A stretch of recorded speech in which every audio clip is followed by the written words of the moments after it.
আসসালামু আলাইকুম রহমতুল্লাহ। গতকাল আমরা দেখতে পারলাম ব্যারিস্টার ফুয়াদকে তার নিজ এলাকায় একটি ব্রিজ সংক্রান্ত কোনো কাজে হয়তো গিয়েছিলেন, ভাগবাটোয়ারার কোনো ব্যাপার সেবার হবে, সেখানে তাকে তার নিজ এলাকায় কিছু জনগণ তাকে হেনস্থা করেন এবং অপমান অপদস্থ করেন।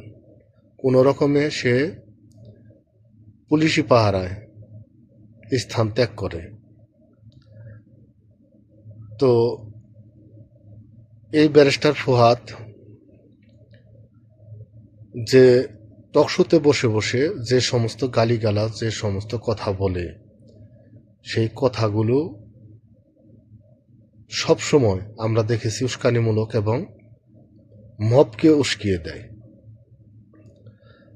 তো আজকে সে নিজেই মবের শিকার হলেন, এটাই স্বাভাবিক।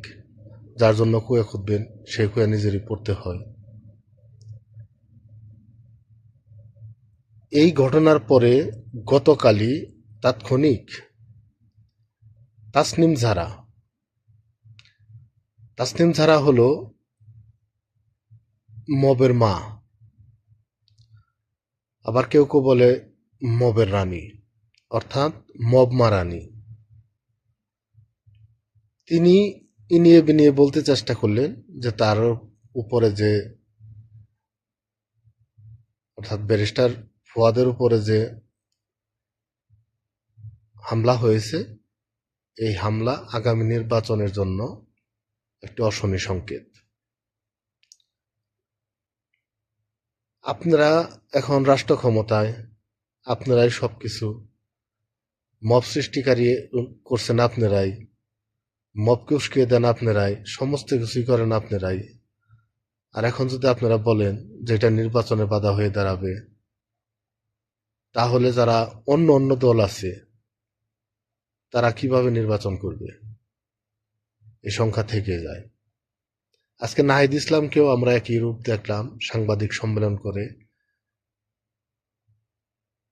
তিনি বলতে চাইছেন যে গতকাল যে ব্যারিস্টার ফুয়াদের উপরে হামলা হয়েছে, সেই হামলার জন্য আগামী নির্বাচন হয়তো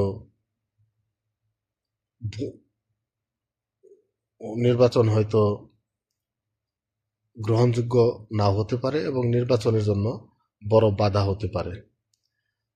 তো নাহিদ ইসলাম, আপনিও তো এই মবের একজন উস্কানিদাতা। আপনারাই তো মব সৃষ্টি করেছেন বাংলাদেশে। আগে তো মব কাকে বলে, মব কি জিনিস, এই জিনিসটা তো আগে কেউ জানতো না। কখনোই মব যে একটা বিচার বহির্ভূত, যে একটা বেআইনি একটা মানুষের উপর অন্যায়ভাবে হাত তোলা, এটার যে একটা শব্দ মব, এটাই বাংলাদেশের মানুষ জানতো না। এই মব, এটার পরিচয় করে দিয়েছেন কে? আপনারাই। এখন আপনারা এই নিয়ে বিনিয়ে বলছেন যে তার উপরে মব সৃষ্টি করা হয়েছে। গত 16 মাসে আপনারা যে পরিমাণ মব সৃষ্টি করছেন, এই মবের তো পাল্টা জবাব এখন আসবেই। আর বাংলাদেশের মানুষকে এখনো আপনারা চিনেন নাই, আর একটু সময় লাগবে আপনাদের চিনতে।